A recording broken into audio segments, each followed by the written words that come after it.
everybody, welcome back to the vlog. I'm sorry it took so long for in between the last one and this one, but it's that guy's fault over there. Yeah, my editor. He was too busy doing all his personal stuff. But anyway, so we're gonna do something a little bit different, something that wasn't really planned for. I wanted to stay on the Joey Bikini stuff, uh, and that's what we're gonna do.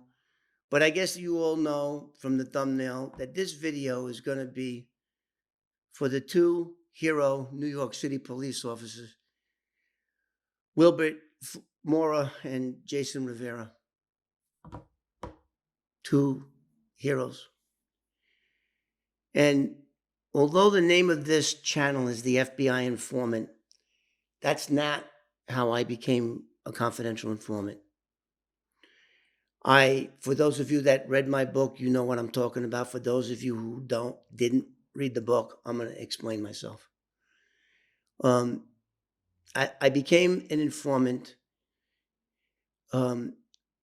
working for the Manhattan District Attorney's Office Squad in Hogan Place, downtown Manhattan, 100 Center Street, in that building. And I met this man by the name of Jim Doherty, Detective Sergeant Jim Doherty of the Manhattan District Attorney's Office Squad, who wound up being my mentor and my close friend and even a father figure from 1975 to 2011 when he passed away. We wound up being friends to the end, till the day I buried him. And he influenced me a great deal, as did Joey Bikini. Had a great deal of influence over me. And Jim Doherty taught me how to be an informant. And you really can't teach someone how to be a confidential informant. You really can't teach someone how to do undercover work. My lessons through him were mainly what not to do, what not to say, how to act. And I remember the first case I worked with him, which was an organized crime member, John Chubby Verasco. And if you look at my book, there's another name for this guy. And that's because the author of the book was afraid that if we put his real name in the book, that they might try to get me through the author. But his real name was John Chubby Verasco. And that was like the second or third case that I worked. But anyway, what I'm saying is, the New York City Police Department and its members, MOS they call it, members of service, are the greatest police officers in the world. And I never really knew that until I moved out of New York City. And I've been in California for 22 years. And they are the greatest cops in the world, bar none. And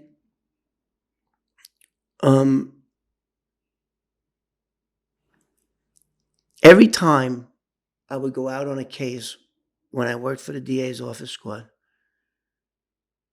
this detective and others, Josh Wainwright, some of the other names that escape me, but we're going to show you a picture of all of them right there in the squad. Tom Harkins, we were friends. He's still alive. He lives in Brooklyn. Josh Wainwright, and all the guys, Bob Mercado, well, the detectives that I worked closely. And there was only one that was a douchebag out of the whole crowd there. And I won't mention his name, but he's the young, good-looking one, so you figure it out. He was a douche. But there's always got to be a douche in anything. Put more than 10 people in a room, and there's going to be a couple of douches in that room, whether they're cops, firemen, or whatever they are. People who live in New York City right now. With everything that's going on, I remember seeing a video a couple of years ago when they had that mutt mayor, whose name I won't even, the prior mayor, that mutt. I remember some thugs, I think it was in Spanish Harlem. There was a couple of uniformed cops that were making an arrest, and they ran up to two uniformed New York City police officers and dumped water on their head. And the cops were afraid to do their job because of that mutt mayor. De Blasio, that piece of crap. I hope and I pray that this new police officer, that this new mayor, who used to be a New York City transit officer, is going to lead the city in the right way because of everything that's going on. That's my city. Although I've been here for 22 years, New York City is my city. You could take the New Yorker out of New York, but you can't take the New York out of the New Yorker, or however that goes. So I have never in my life been so impacted and so hurt when I saw what happened to police officer Wilbert Morrow and Jason Rivera, 22 and 27. How he was killed, how they were killed. Heroes, both of them. And I was so overwhelmed. I was crying. And so what did I do? Picked up the phone and I called. I'm in California. Picked up the phone and I called the 3-2 precinct. And I spoke to a PA, civilian. The PA is a civilian worker for the police department. And I was crying. And at that time, I didn't even know if it was a female, if it was a white guy, if it was a black guy, if it was an Asian cop. I didn't know. And it didn't matter. Didn't matter. And I just called to tell her that the vast majority of New Yorkers are great people. It's the small 2 or 3% of the mutts that are running around with guns, shooting and killing people and killing cops and doing small. It's the same criminals doing the same crap over and over. When I was in Rikers Island, when I went to jail and I was in Rikers Island, I was in there for a long time. And I would see guys come and go, come and go, come and go. It's the same people doing the same type of stupid crime. And when you're soft on crime, Manhattan DA, you mutt. That's what you are. You're a mutt. You're not you don't have the cops' backs. You could be the greatest police department in the world, which they are. They are the greatest police department in the world. And what good is it? Is once they lock them up, take them through central booking and bring them to the criminal justice system, and an ADA lets them go. Are you kidding me? So anyway, as I said before, I was very moved. And for all you guys and gals that live in New York City, understand this. The men and women of the New York City Police Department that protect you 24 hours a day, 7 days a week, are the greatest cops in the world. And when you move away like I did, and you see these other cops, the way they treat you and do things, you go, what the hell?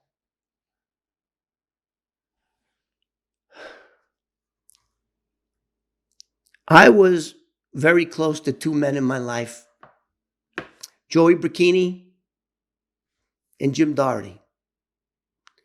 Joey Bricchini was a mafia guy where I did a lot of crimes with him. And then after I got a parole violation, and Jim Doherty got me out. He was my mentor. And then, of course, Joey was murdered. And Jim Doherty influenced me more than anybody. And for those who read my book, you'll know that we've had a working relationship and a friendship until the very end. And about a year before Jimmy died, he gave me this.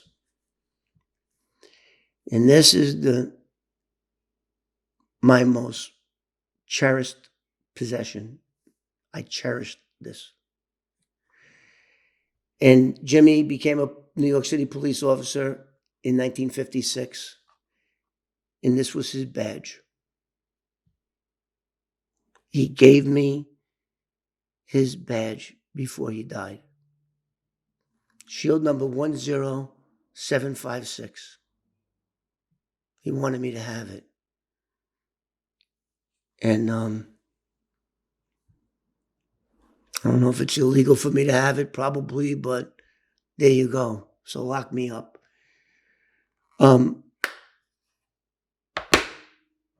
want everybody in New York City, and even throughout our country, to understand there's a lot of asshole cops out there. There's a lot of them. But the vast majority of them, especially the ones from where I was born and raised in New York City, are the greatest cops in the world. Respect them, love them. And the other thing that I want to say too is, when I was 9 years old, in November of 1963, President Kennedy was assassinated. I was in the 3rd grade. And it was about 2:00 in the afternoon. The lunch lady came into our classroom and told the nun what had happened. And she started crying, and they released us. And I remember walking through the streets of the Bronx, seeing everybody crying. Then I watched President Kennedy's funeral. And there was a sea of people. There was a horse-drawn carriage with boots put on backwards on the saddle. And the coffin was in a carriage. And I remember this all the way back 1963. But when I watched the funeral of these two heroes, there were a sea of people. There was a funeral that dwarfed President Kennedy's. I mean, that's the first thing I saw, was a sea of New York City police officers. And this other hero cop, Rivera, donated his organs. And I understand that 3 of the 5 organs that he donated are already, his heart's pumping in somebody else right now. What a hero. And now I understand they promoted him to Detective 1, Detective First Class. So the image that I have of that news clip a couple of years ago of some couple of mutts dumping water on 2 uniformed police officers while they were trying to make an arrest. And that mutt mare, they stood there. They stood there. And now everybody wonders why the criminals don't fear the police. These guys, and then they took the what is it called? Qualified immunity away from them. Are you kidding me? People in New York City, my homies, love your police. You got the best police in the world. And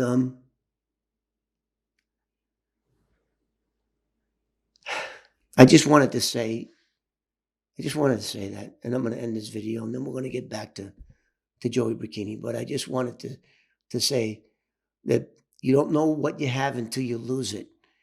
And by that, I mean, you don't know how great your cops are until you move away and see, then you'll know what they really are.